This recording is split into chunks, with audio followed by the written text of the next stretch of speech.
Salut tout le monde et bienvenue dans un nouvel épisode du Bureau des Histoires.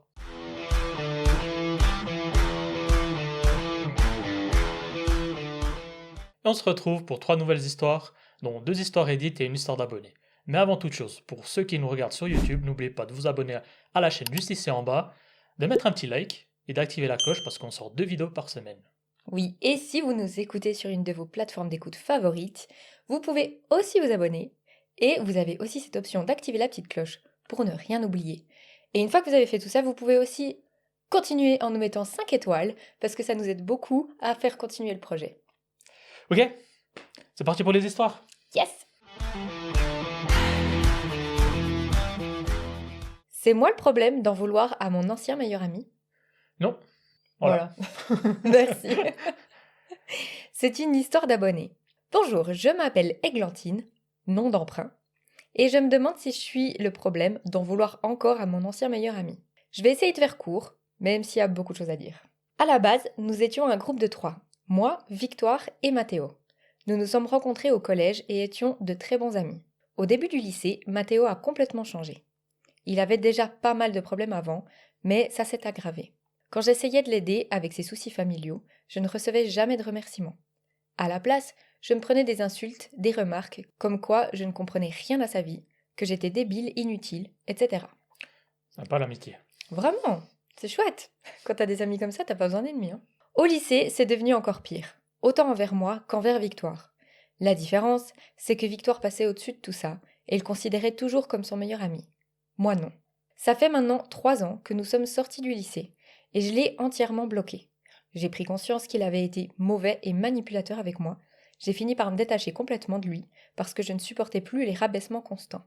Il n'a jamais été là pour nous, mais nous devions toujours être là pour lui. Quand nous avions un problème, il ne nous aidait pas. En revanche, il faisait toujours en sorte que ces problèmes passent en priorité, même quand c'était insignifiant, comme s'être cogné l'orteil contre une table. Ouais, c'est pas insignifiant, ça Ça fait mal. fait tellement mal. Il trouvait systématiquement un moyen de gâcher nos moments heureux. Il a ruiné plusieurs anniversaires, sorties et événements simplement parce que ça ne lui plaisait pas ou que l'attention n'était pas centrée sur lui. De mon côté, j'ai toujours essayé d'être présente pour mes amis, mais je n'ai jamais été remerciée pour ça. Et ce qui me fait encore plus mal, c'est de voir Victoire le remercier sur les réseaux sociaux en disant que c'est lui qui l'a aidée quand elle était au plus bas. Ça me blesse énormément parce que je sais très bien qu'il l'a aussi rabaissée et détruite à de nombreuses reprises sans jamais s'excuser ni reconnaître ses torts.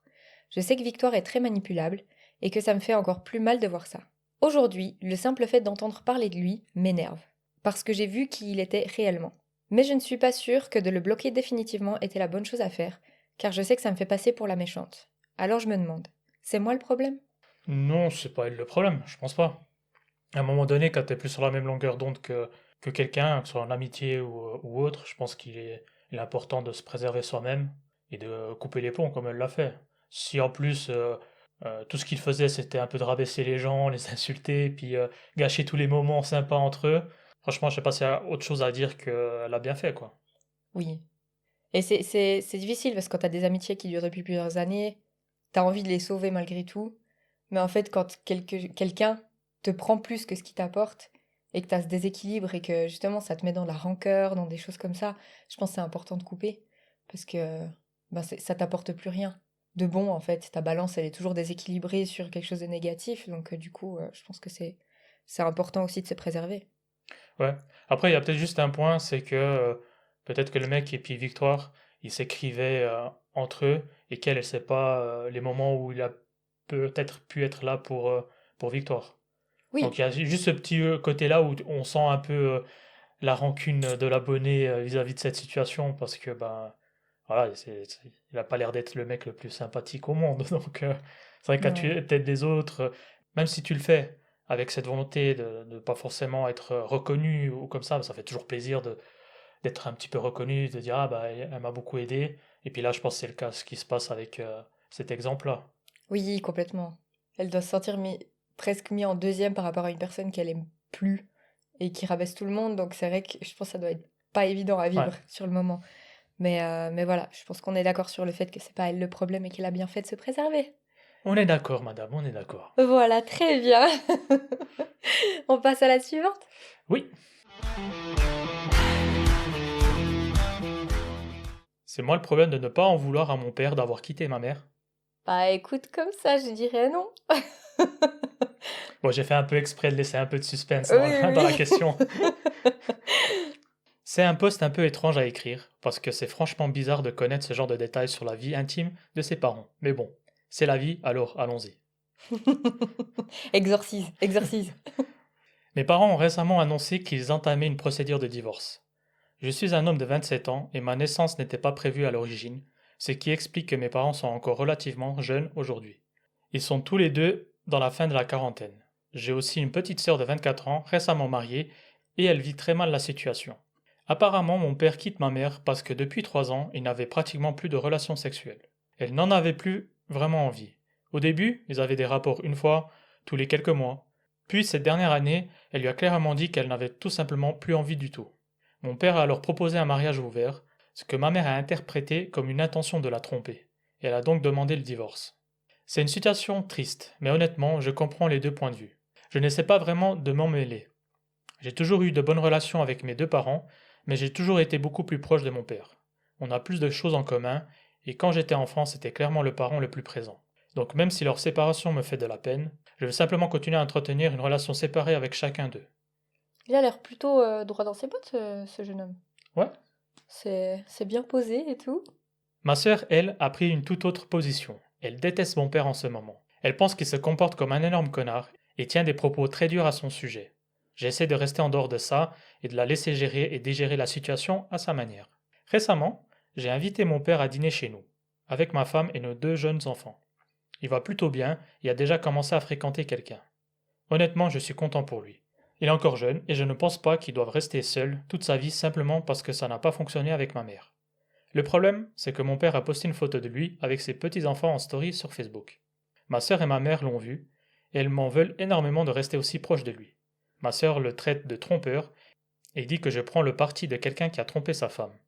Ma mère tient à peu près le même discours. De mon côté, j'ai l'impression d'agir de manière adulte et posée face à la situation. Alors je me demande, c'est moi le problème? Bah je dirais que non, parce que à ce que j'ai compris, il n'y a pas eu de tromperie. Il y avait plus de relation, lui il en voulait, il a demandé, bah vu que sa femme n'a clairement dit qu'elle en voulait plus du tout, bah s'il pouvait ouvrir le mariage pour qu'il puisse quand même se satisfaire. Donc après, ils auraient peut-être pu aller plus loin pour sauver leur couple, genre voir un psychologue, faire une thérapie de couple ou des choses comme Mhm. ça, mais à un moment donné, si tu retrouves plus ce dont tu as besoin pour être heureux dans ton mariage, ben ça s'arrête là, ça s'arrête là. Et elle a très mal pris sa proposition, mais en même temps, il aurait très bien pu très mal prendre le fait qu'elle lui dise c'est mort, Bah, je veux plus être. Tu vois. Oui, après je pense qu'entre nous, il l'a très mal pris. Je connais aucun homme qui dirait sur Terre: «Ah non, ça me va, tranquille.» Oui, bah c'est pour ça qu'il a proposé une solution. Oui, Mais c'est vrai que là, moi je trouve que peut-être, je vais peut-être m'attirer des foudres, mais je trouve que la maman est un poil plus en tort que lui. Lui, il a proposé une situation, une solution à un problème, mhm. et elle a piqué la mouche et elle a tout balancé. Et je pense qu'effectivement, quand tu annonces à quelqu'un que t'as plus envie d'avoir de relation avec lui, bah, tu peux comprendre que ça soit pas évident à encaisser. Et je pense qu'ils auraient peut-être pu faire mieux. Mais en même temps, si ça s'est terminé autant abruptement, c'est qu'il y avait plus grand-chose à sauver non plus. Donc, Surtout qu'ils sont quarantenaires. ouais. Donc tu te dis, c'est pas comme s'ils avaient déjà, je sais pas, 80 balais, et puis que, bon, bah, à cet âge-là, l'envie est plus là, tu cherches plutôt un compagnon de fin de vie que quelqu'un à partager des moments torrides. Oh. Mais c'est vrai à cet âge-là, moi je me mets à la place de l'homme, parce que je suis un homme, spoiler. Ça Et, aide. et- et c'est vrai que je me dis, ouah, c'est dur, hein? Oui. Et je me mets à la place de l'homme aussi, alors que j'en suis pas un. Ouais, Spoiler. spoiler. Et, euh, et franchement, je pense que ouais, ça doit être hyper frustrant. Si Mhm. toi, t'as encore des envies et que ton partenaire te dit c'est mort, tu peux la taper contre le lavabo. Tu connais pas cette expression? Non, mais va rester. Elle est très très bien. Bah franchement, ça doit être compliqué. Ouais, Parce que c'est une grande grande partie de ton couple, faut pas se mentir. on est d'accord. Je pense que ça fait plus du 60% de ton couple. Ouais, ouais, je pense. Je pense. Si t'as pas une connexion au niveau intime, je trouve que c'est très compliqué. Donc c'est vrai que si t'en as un qu'on a besoin et l'autre qu'on n'a pas besoin, bah forcément, il y a un déséquilibre et je pense que le couple n'aurait pas pu continuer comme ça, quoi qu'il en soit. Ouais, et puis t'en penses quoi de la sœur là qui est énervée contre le père? Je la trouve un peu injuste. On est d'accord.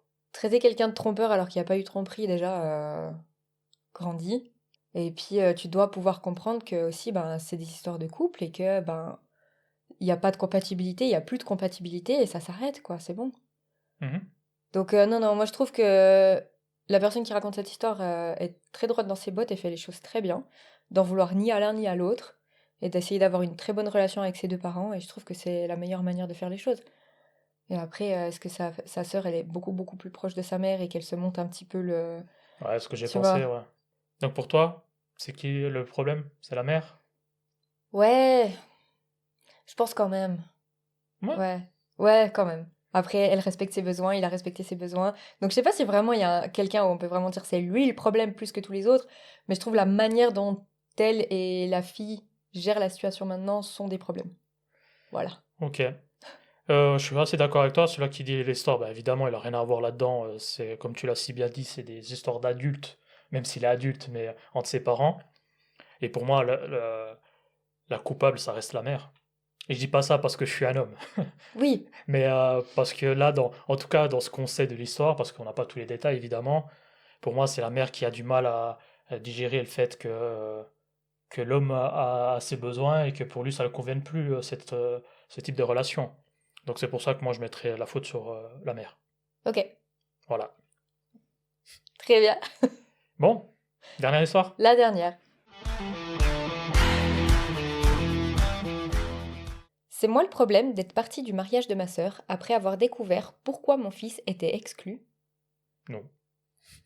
Voilà, cet épisode, c'est là. C'est juste non, C'est... oui, non. Je développe pas. on reste concis, quoi. Ma sœur, 30 ans, s'est mariée hier. J'étais vraiment heureux pour elle et j'avais accepté de l'aider pour l'organisation. Elle m'avait dit que le mariage serait sans enfant, ce que je comprends parfaitement. J'ai donc demandé à mon meilleur ami s'il pouvait garder mon fils et il a accepté. En arrivant au mariage, je me suis rendu compte que ce n'était pas du tout un mariage sans enfant. Il y avait probablement une quinzaine d'enfants présents. Oh, oh là là là là là. Non, c'est pas elle le problème du tout. C'est lui, Ah, c'est lui. c'est lui. Lui, ouais, j'ai du mal. Oh bah c'est pas grave, c'est pas moi qui vais te lancer la pierre, hein. J'étais confus, mais je ne voulais pas faire de scène. Alors j'ai attendu que ma sœur vienne me voir et je lui ai demandé ce qui se passait. Ce qu'elle m'a dit m'a brisé le cœur, et je ne sais pas comment je pourrais la regarder de la même manière après ça. Elle m'a avoué que mon fils, 12 ans, avait été exclu parce qu'il a une jambe amputée. Selon elle, sa présence aurait attiré trop d'attention sur lui pendant le mariage. Mais elle est complètement folle. À la limite, si le gosse il était turbulent pour être sympa, Ouais, tu peux comprendre. Mais maintenant, il est handicapé, il ne peut rien. bah non. Oh là. Mais tu vois, d'après elle, on aurait dit oh non, le pauvre petit, au lieu de dire oh la belle mariée. Oh Donc, mon Dieu. Mais arrête-toi là. C'est elle le problème. ouais, on s'arrête là. Waouh. J'ai failli exploser. J'aurais pu comprendre si elle avait eu peur qu'il soit perturbateur ou quoi que ce soit, mais à cause de ça, je ne me faisais pas confiance à ce moment-là, alors je suis simplement partie. Je suis rentrée chez moi. Quand je suis arrivée, mon fils m'a demandé pourquoi je rentrais si tôt. J'ai inventé une excuse, puis passé le reste de la journée à m'amuser avec lui, parce que c'était la seule chose qui me permettait de tenir. Depuis, je reçois des dizaines de messages disant que mon départ a fait pleurer ma sœur et que ça a gâché tout le mariage. Honnêtement, pour l'instant, je m'en fiche. Je suis complètement détruit. Je suis père célibataire, donc je n'ai personne avec qui en parler, ou qui puisse me soutenir sur le moment. Mais tous ces messages commencent à me faire douter. Alors je me demande, c'est moi le problème? Mais bien sûr que non. Comment on peut lui reprocher d'être parti? Moi déjà, c'est sa sœur. Je sais que la violence ne résout rien, mais je l'aurais mis une claque. Et je me serais barré sur le champ, quoi. Non, mais à quel moment? En plus, c'est ta sœur. Mais c'est ça, donc c'est C'est- son neveu en Ouais. fait, tu vois. Non, franchement, les gens sont complètement fous. C'est choquant, hein? Non, mais là, on a eu des histoires un peu choquantes ou cheloues, mais c'est là. Oh, comment tu t'oses faire ça en plus? Ouais. Enfin, je sais pas, c'est... J'arrive même pas à essayer, tu sais, des fois on essaye de prendre le parti de la personne qui est en tort pour développer, essayer de comprendre comment elle a réfléchi. Voilà, il y a rien à sauver, hein. Bah, c'est simple, en fait, vu que c'est son jour, elle voulait être la lumière et puis avoir un enfant handicapé. amputé, donc handicapé pour le coup aussi, fait que bah, peut-être les gens vont se dire, vont regarder l'enfant avec un air attendri, et puis ça va lui voler de la lumière. Et c'est peut-être ça qu'elle veut pas. Mais mon Dieu, comment tu peux faire ça? Et comme il a dit, hein, je sais pas comment il pourra la regarder différemment maintenant. Et il a totalement raison. Je veux dire, je pense qu'ils vont plus jamais se parler. Ah non, mais c'est mort.